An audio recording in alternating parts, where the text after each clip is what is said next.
welcome to Watercolor Studio 42, and today I'm going to be doing one of my so-called realism types of artwork. It's just using straight edges, so I call it realism because a lot of times, obviously, I use a ruler to draw the straight lines. But what I'm going to be working on today is a still life, and of course I'm dealing with some objects that have circles, obviously, like the cup and an orange, most fruit, you know, it's round. But what I do is kind of chop it up a little bit around the edges so that I can legally say, oh, everything I've done today is done with straight lines.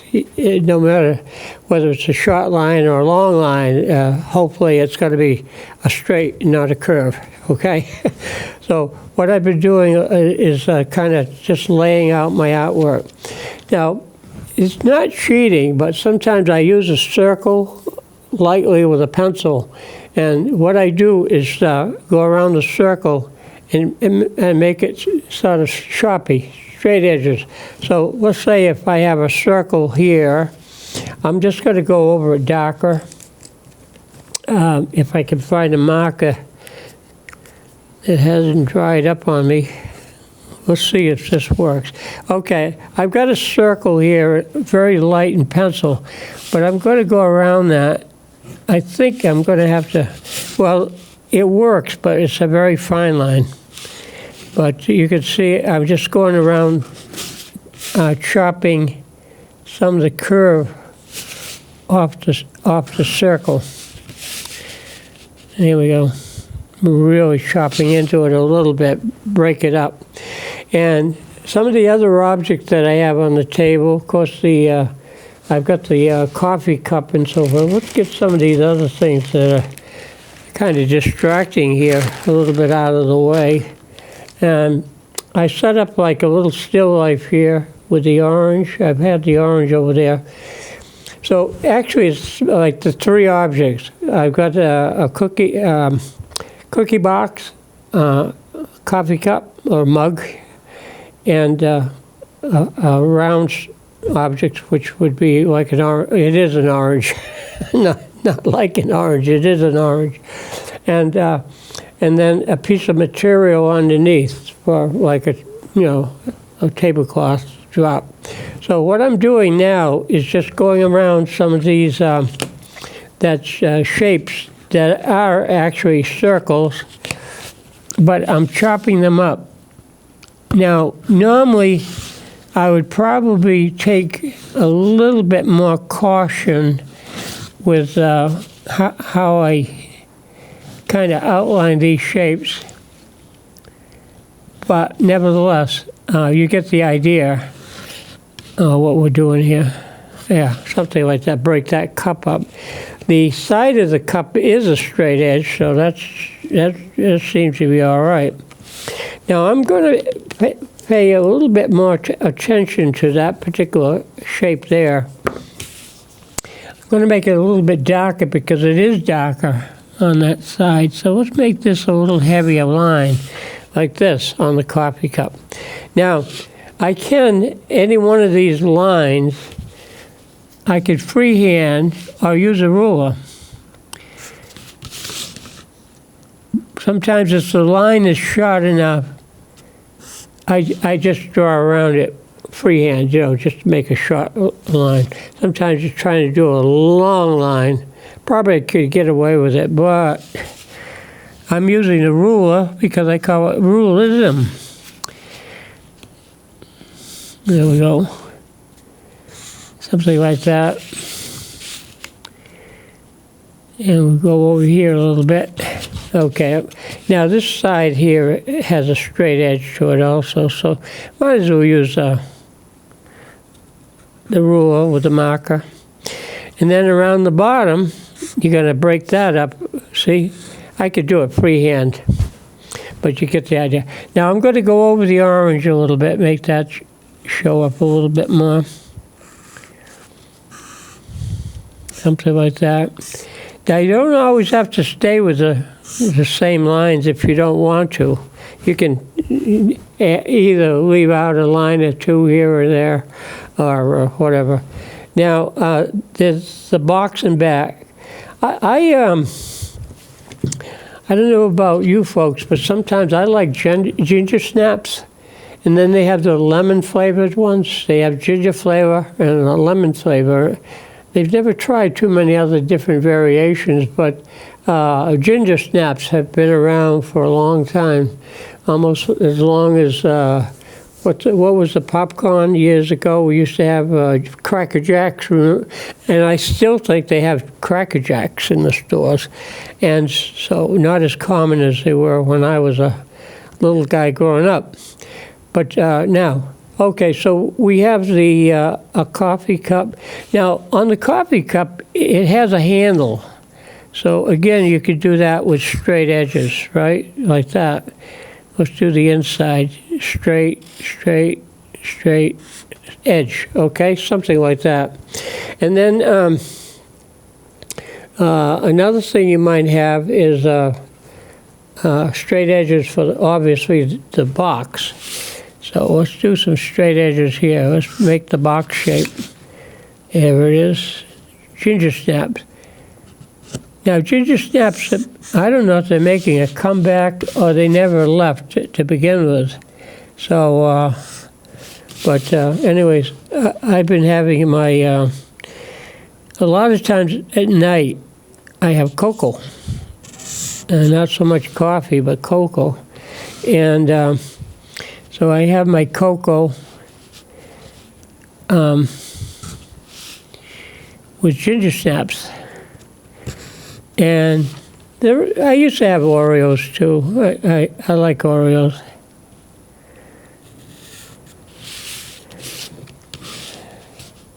Here we go. Here's the box shape. That is straight edges. Let's do the back. We'll do the back of the box. There we go. Something goes out here.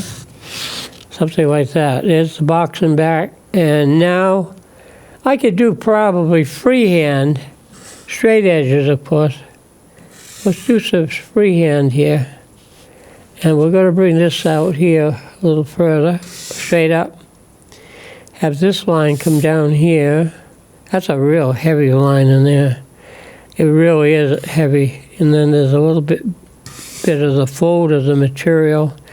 I could bring that back up in here somehow, make it go around the edge, out here, and back into there. So we got like the orange, we got the cup.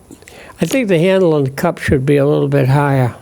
So maybe I should I should have moved that up a little bit more. Let's put it up here a little bit more. And then we got the box. Sometimes you can put some sort of little lettering on there. It doesn't have to be recognizable, but and then on the box it has some little cookies. I cheated a little bit. I made a curve. Okay, there you go. It's supposed to be cookies, circular, and I made it a little bit round. We could doctor that up, make it a little bit more linear. Okay, so we got a few things going here. I put a little bit of a fold in the material. Come back down here. Okay, now that is pretty much the layout. Now, if I want any of these lines to go out to the edge, I could do that. You could extend this right to the edge of the paper if you want to break up the background. Just drop a line or two in there, sort of break up the background. Could be part of the table, I guess, if you want it to be. You know, something like that. Okay. Well, this is a big shape in there. Let's break that up a little bit more there. Okay, something. Okay, I kind of keep seeing things here that I can do. Well, that's pretty much the layout. Now, considering the fact that I didn't spend an awful lot of time with the arrangement, the composition, and so forth, that looks halfway decent. You know, whatever, however it works. Now, the thing is, a lot of times when you do a still life, you want to do like an uneven number of objects, 3 candles or 3 different objects. Like in this case, it's an orange and a cup and a cookie box and so forth. But the thing is, make it interesting. You know, 3 different maybe shapes and three different objects to begin with. And so when I say 3, I mean an uneven number, you know, like 1, 3, 5, whatever, 7, so forth. An uneven number. So that you can do. Now, once I get this arranged, then I could decide, well, how I'm going to handle the coloring. And usually, what makes it a little bit easier, rather than to dump out all of the tubes of color or paints that you have, what I usually do is just get the colors out ahead of time. Get the colors that you're going to work with, and you don't have to, you know, go through all the piles of tubes that you may have in the bag, so to speak. So now we've got this all set to go. Now,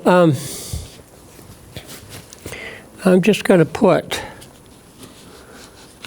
some paper towel around the edges so I don't mess up the tablecloth. Let's put some towels around, cover some of the outside. We'll put another piece here. I think I'm pretty well all set on that. We'll just fill this in a little bit more, something like this. Okay, here we go. Now, when I start to paint, I could do the background. In this case, it's sort of a purplish blue, and so I could start with just a light color around the background. I think I'm going to fill in a little bit over here.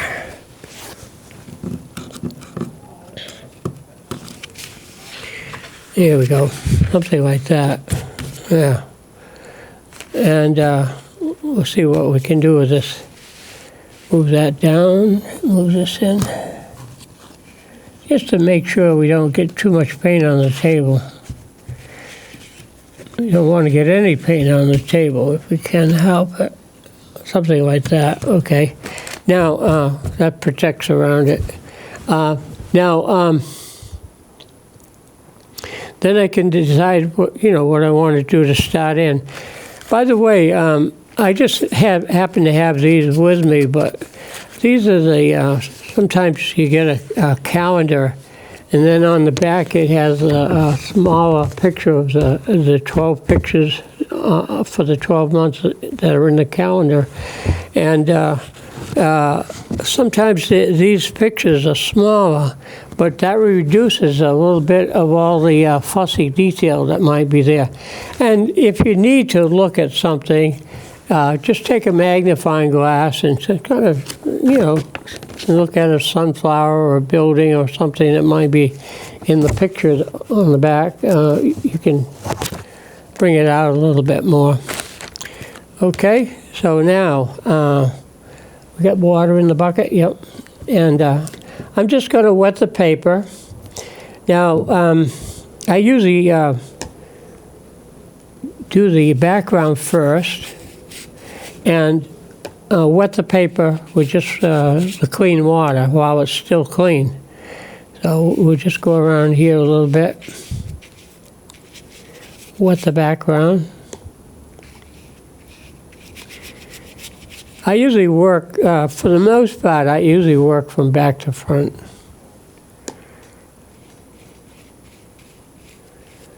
Come down the side here.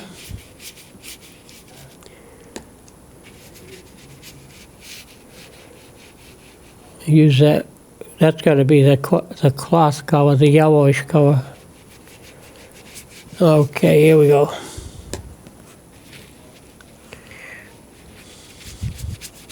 Wet the paper. Kind of loosens up the fiber in the paper. Kind of relaxes the fiber when you wet it, so that when you put the color in. Now this is going to be sort of, I'm going to just use it similar to the tablecloth color. So in this case, it might be just a little touch of, we'll start with the red. We'll put some of that out here.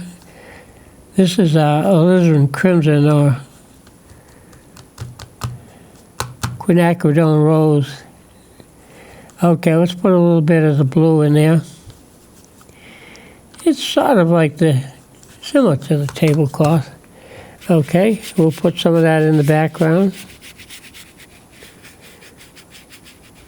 Now, if you go over the edge a little bit,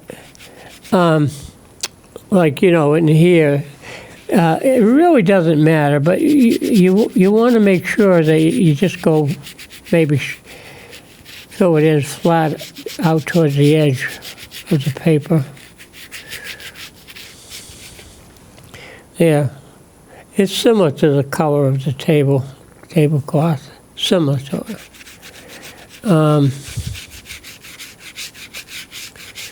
That's going to be our background.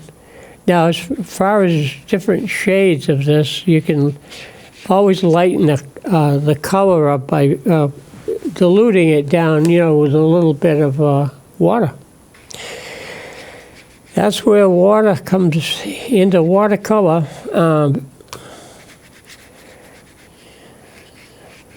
And that's what keeps things a little bit more fluid and transparent when you thin the colors down. Let's clean this up a little bit over here. Go out the edge, smooth it out. Okay, so we're working that particular color. Let's see if I can, a little bit of the paint, alizarin crimson here, a little bit of blue. The blue is probably phthalo blue. Oops. Now that's a little bit dark, but I just put more water on my brush just to thin that down. And what you do is take the paint before it can settle in too much and just pull it around over into here, something like that. Okay. Now I just take the color while it's wet. I just push it up into there, blend it up. You're getting a little bit more blue, and if I want to make it a little bit more towards the what it was up there, purple, just put a little bit of red in there, and see it will turn a little bit more purplish, maybe. I don't think I used enough red in it to make a difference here. Now, a lot of times, I'm running out of paper towel, but a lot of times you can take and pinch your brush out, and then pull some of that paint around. Bring it up the side. Take it from out of here before it can settle in, and bring that up into here. Something like that.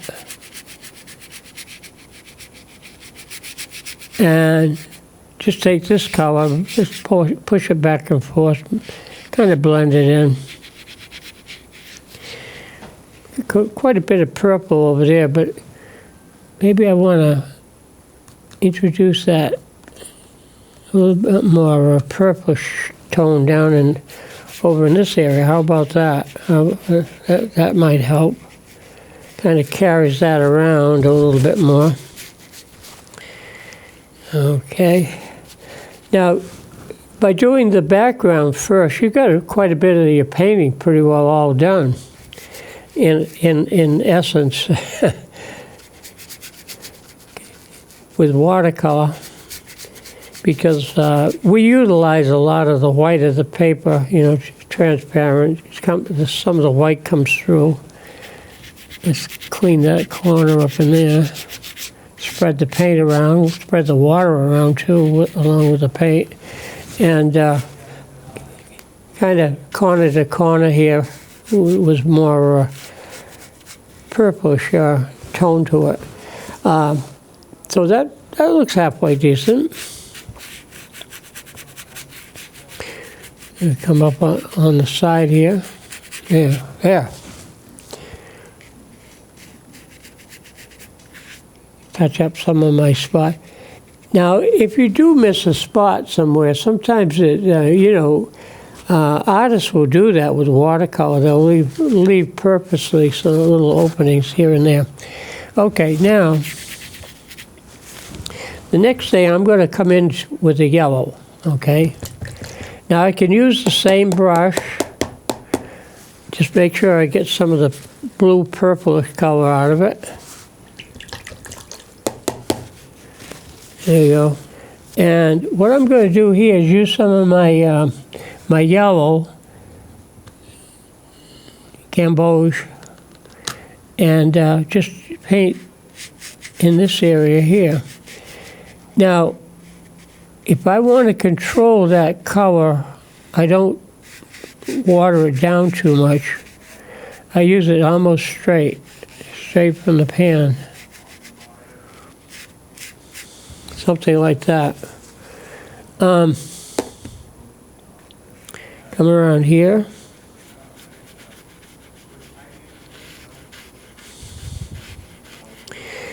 Now, for the most part, you can stick with a larger brush.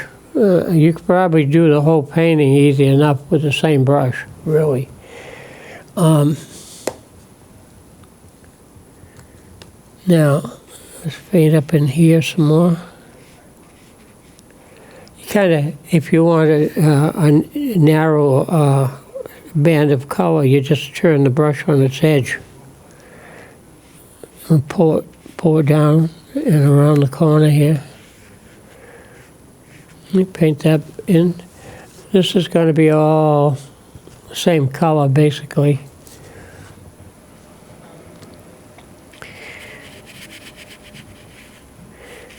And I'll paint all of that in. We'll see where, yep, that's where it goes, up through here. All right. Yeah, pick up some of that. Yeah. Always keep a paper towel handy in the other hand, in case you have to blot it quick. Around here. All right. Don't want too much color into that. Now, worst come to worst, I can always touch it up. I think I brought some of my white paint with me today, so that's I use the white a lot of times to touch up in places, but it's okay. Now, that's sort of a smudge or a blur, and if I don't want to leave that in I can take it out. But sometimes I just let it run and see what it looks like.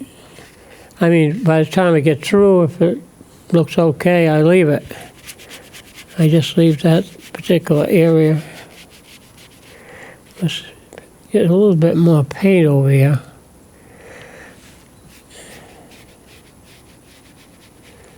See, we're going up, oh, around the corner, huh? A little bit.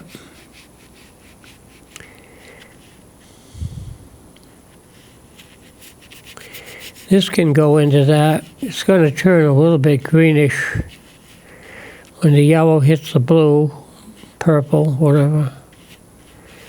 That's okay. Yeah.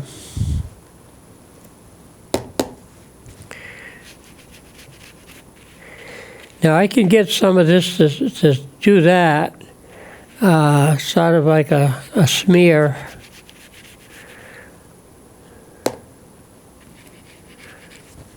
Get this out of the way.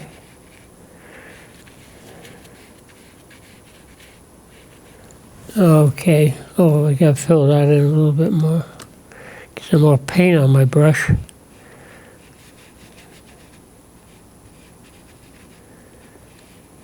Go right through there. Okay, I got pretty much most of that in there. Now, in hindsight, I probably should have. Yeah, I know that's gray. What I might be looking for over here is some of my page gray. I'm going to get this out of the way. That might be blocking us a little bit. And get this over here. Okay, that's not part of the still life. Just in here is a still life. Now, let's see what else we need to do. Okay. Now, the cup itself is sort of a light color, so all I have to do is add shadow in that. But you know, I missed a little spot inside the handle. Let's put a little bit of that yellow in there. There we go. It's a little bit in the handle, okay? Now, touch up anywhere. Now, you can always give it another coat, no matter what. You can put another coat, let it set up, let it dry a little bit, and then give it another coat. And you can always do that. Let's see what else we're working on.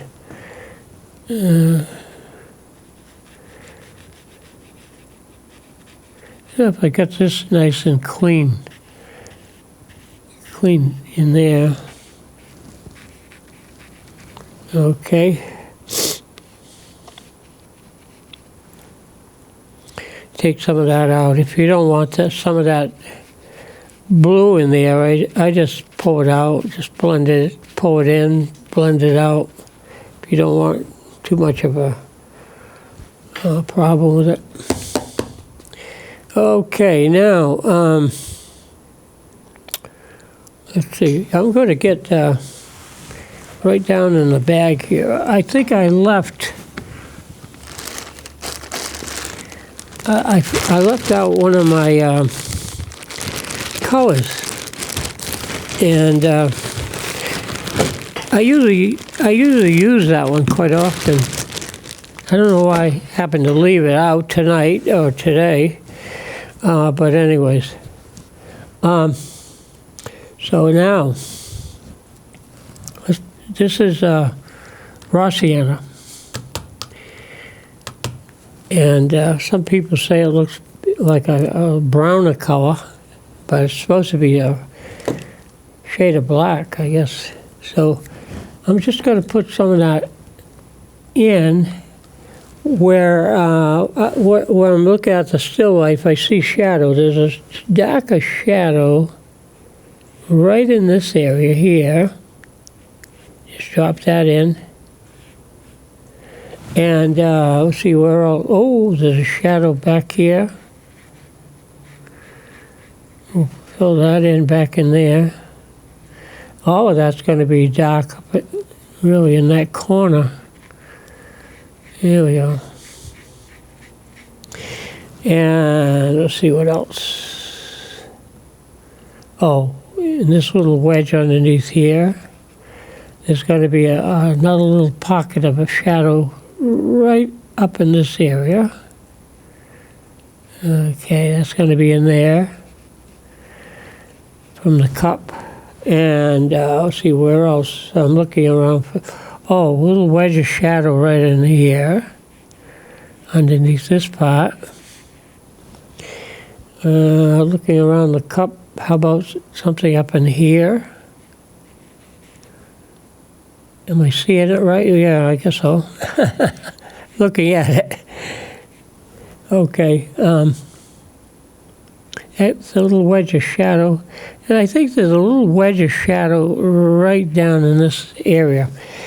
Now, that's shadowing really helps pop things up a little bit more and whatnot.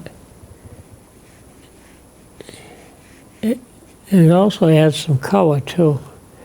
Let's see, around the orange, probably you might see a little bit of shadow down in here. As far as the room lighting, it's coming from up above, very strong coming down straight. So you're not going to see any shadows that will be lengthy at all. You know, they won't spread out too far. They'll stay just within this given area there. Now inside the cup, let's see. I'm going to put a little bit of coffee in there. How about that? I don't know if it's going to be this particular shade. I might have to go a little darker. Let's see if that works. Just around in here. Okay, fill that in. Now, of course, the water seeks its own level, so that's got to be relatively flat across the back here. Straighter anyways, back in there. Now, it depends on how full you want the cup to be. Let's see, right across, something like that, okay? And then we can use some of this color eventually on the box. We can put some of that in the box. This has more of a reddish color in it compared to the background. Okay, now, look around here, see what else we can do.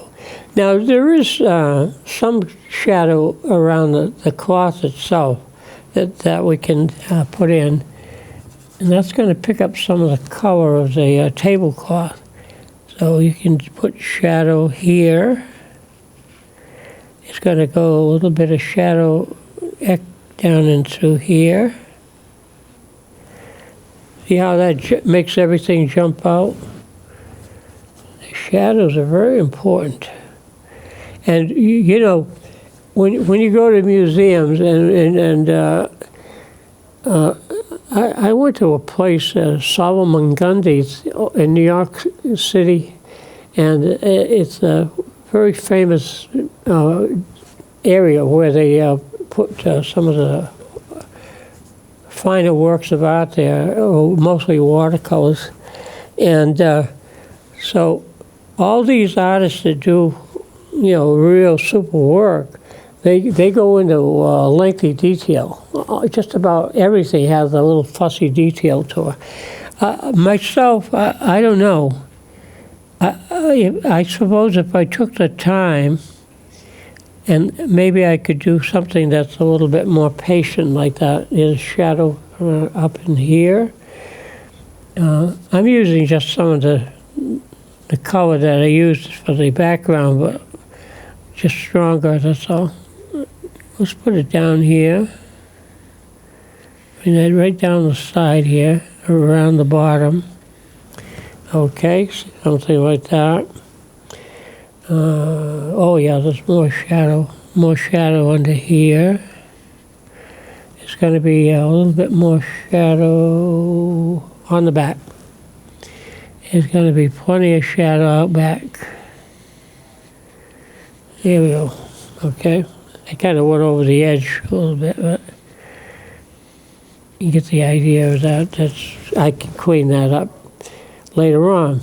Now, if there's any shadow around the back contour, it's probably going to be just the line that might be on the paper. So, but as far as being back here, there's not going to be too much else. There might be a little bit of wedge of shadow on the background there somewhere, but not so much.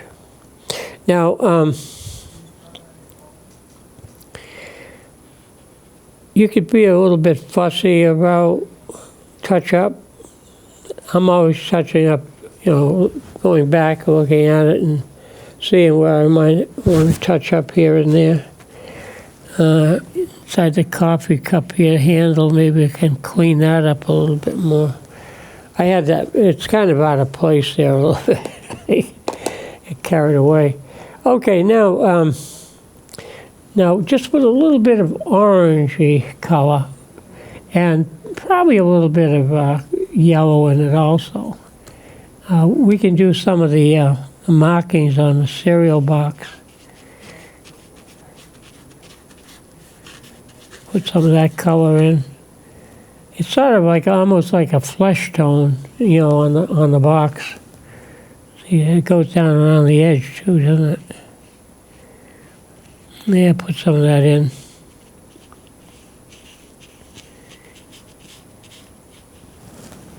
Yeah. You can add a little bit of highlight in there, leave some specks of light, a few spots here and there. It just adds some texture to it. And then, what else? Down the side, maybe a little bit more. There's probably going to be a little bit of, probably some shadow in around, down and through here too, that we can think about doing. Myself, I would come back and probably use a little bit more of the raw sienna. Now, if I put some shadow in there, see how it makes the handle show up. Now, if I don't want that handle to look as thick here, why don't we just take it out, quiet it down a little bit here, something like that. Okay. Now, what else? What else? What else? I'm going to thin that out. Take that out. Just take your water on the brush and just wiggle some of the paint, spread it around out in there, so you'll see more of a shadow than it is another shape of something. Now, let's see. Probably let's get some color in the box. Now, you could use a little bit of the blue, but we're going to use a little bit more red in that. And let's see if we can get that color of the box by adding a little bit more of the red into our blue. Kind of actually see what happens here. Yes, that's sort of like it, isn't it? A little, not bad. Not too bad. That's pretty much the color of what's in there. After a while, when you've painted for quite a while, you know, you can almost look at what the color has, but you can also tell what's been added to it, or what other color has been mixed into it. And you can almost look at the box and say, well, that does have red, and it does have some blue. But predominantly, it's going to have more red now, so it's going to be a little bit more towards a warmer purple. And so that's what's happening with this. See how that color comes out? Okay, I'm going to go around here. I'm using this brush. You can use just about any brush you have, a round brush or flat brush, whatever you want to use on it. And this color also is going to be on the box in here. It's going to go around in here. So, now if you want to wet it, if you want to wet that first, that will let your paint slide around a little easier. It's going to slide around on the wet rather than, you know, on the dry paper. So you can wet it and go a little bit out to the edge in there. Go back into here, go around a little bit. You don't have to be too fussy. There's a little bit of that purple down in there. You can add that in the corner if you want. Just fill it in. Now, if you want to leave a little bit of highlight in there, I mean some of the white of the paper showing through, fine. That's what watercolor is a lot about. Leaving some of the white in, you know. And let's see, where are we going with this? Yeah, much more I have to do. Oh, yeah, a little bit in here. Yep, put some color in there. Okay, now what else? What else? The finale, huh? How about that orange? How about right in here? See, get some orange up here? You sure have. We'll put that orange in there. Now, again, if you want to put some highlight on there, just put some water on your brush, and you've got some orange pigment on the brush. See how it lightens up, though? If you want to make it a little bit lighter in this spot here, you could do that. Oranges do have a sort of a, almost like a skin texture, you know, like pores, like people, you know, the pores in the skin. Okay, let's finish this off here. Now, you can leave a speck in there if you want some highlight. There's really nothing on there that would be that noticeable. So, but if you want, you could take water down the brush, and you can pull out some, if you want to make it shiny, just lift some of that color out. See, and you make the orange peel show up a little bit more. Now, another thing we can do around the orange is also take some of this raw sienna, and you could just do some shading in the orange. Just make it look like it has a shadow on it, and it does have somewhat of a shadow around the base of the orange up and through here.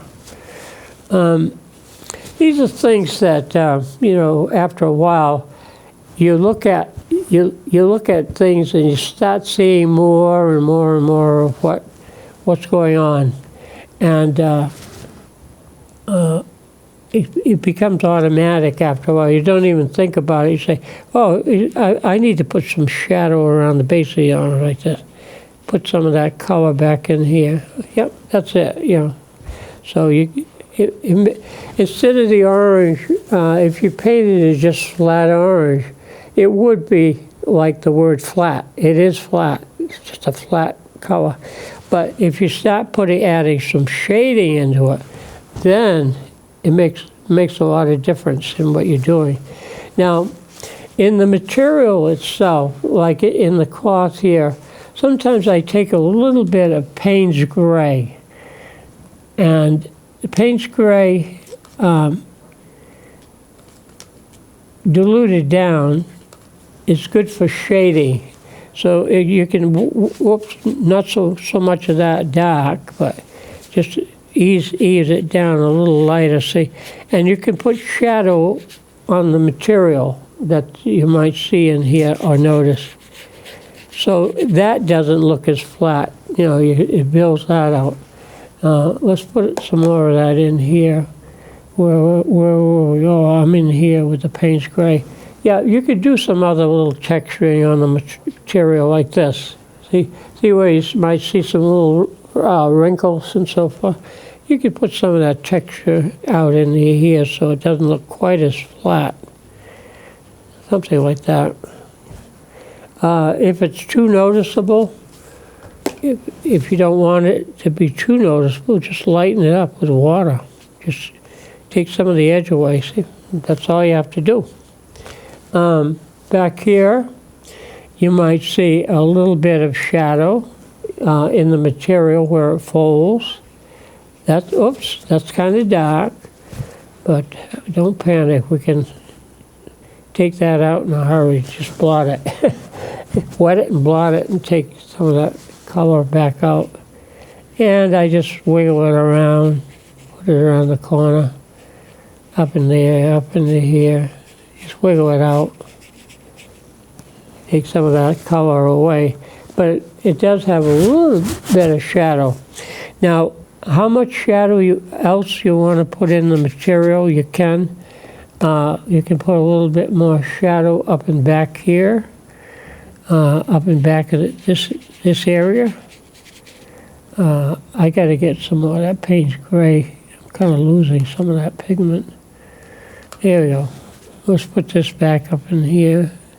Just add a little bit more shadow into the background, something like that. Wherever, and even inside the handle, it might have something. Now, another thing, this looks kind of flat. See, on the face of the cup. So again, it's just a matter of wetting this side where you notice some shadow.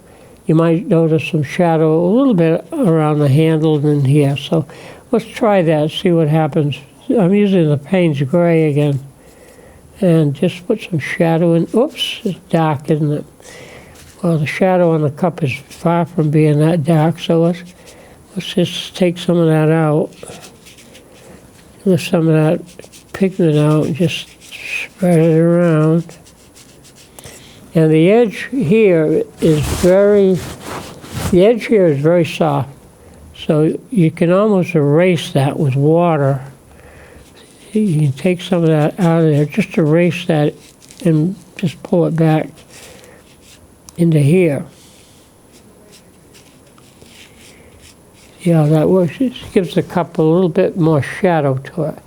Now, sometimes you have to take and build up that shadow a little bit more.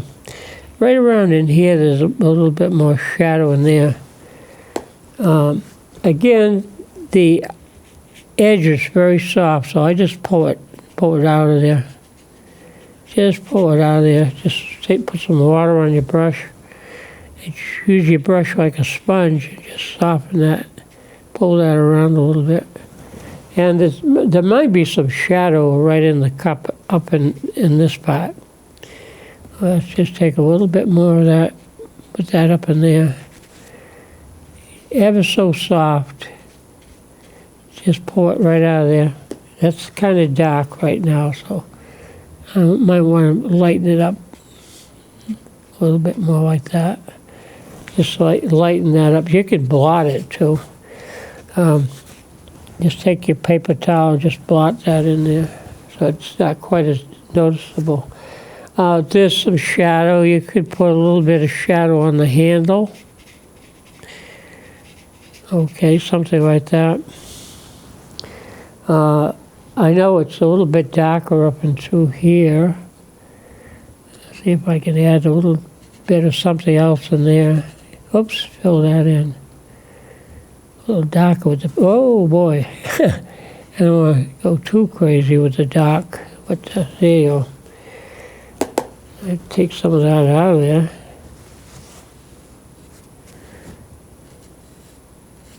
Pull some of that out. Wiggle it around.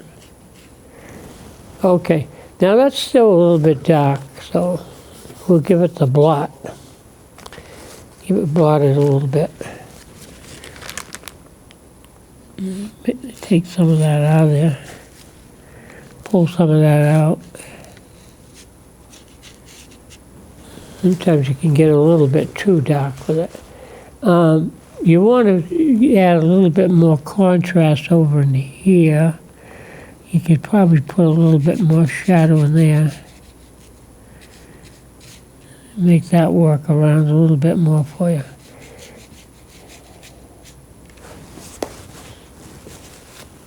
You have to be careful that you don't get too much in there. Yeah. That looks like a smudge now, so just work some of that back, pull that back out just before it can settle in too much.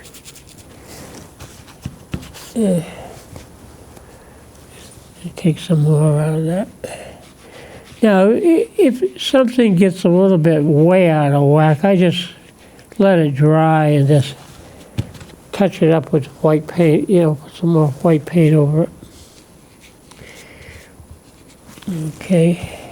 Take some of that out. Yeah, looking better. I think I'm going to just put a little bit of an edge, on the coffee here. I don't know if I can do it because the paper's wet. Yeah, it's a little bit wet there right now. But, okay, now,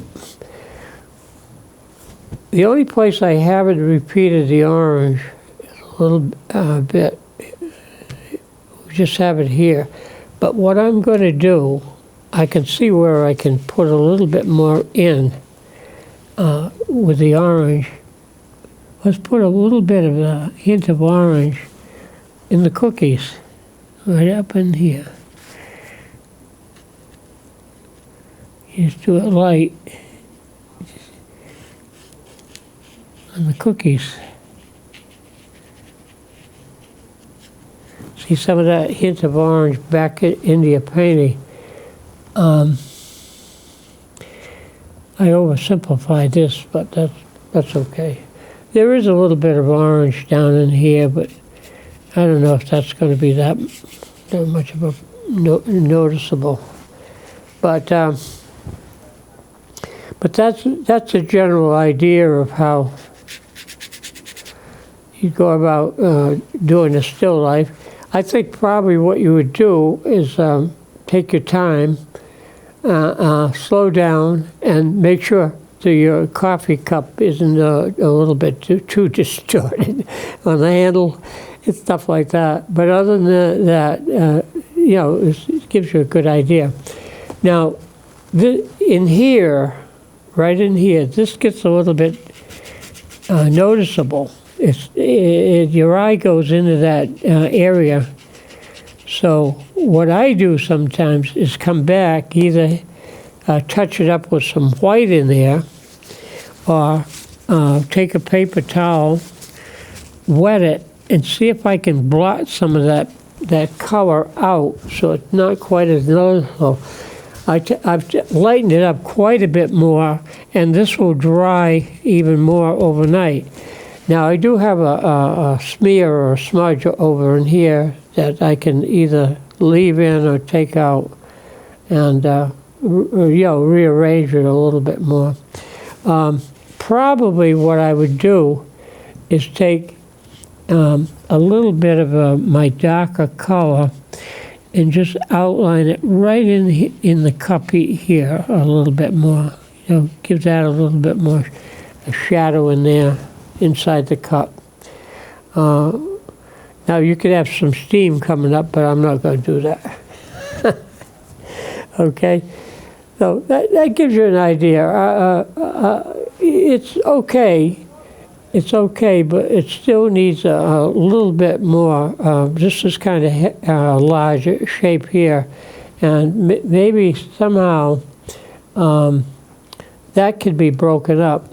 I'm just going to see what I can do with the marker if I did a little bit more with breaking that up into here. See how that helps kind of balance it a little bit more? I hope. There you go. Okay. So, anyways, so that's so much for my still life, using my straight edges sometimes.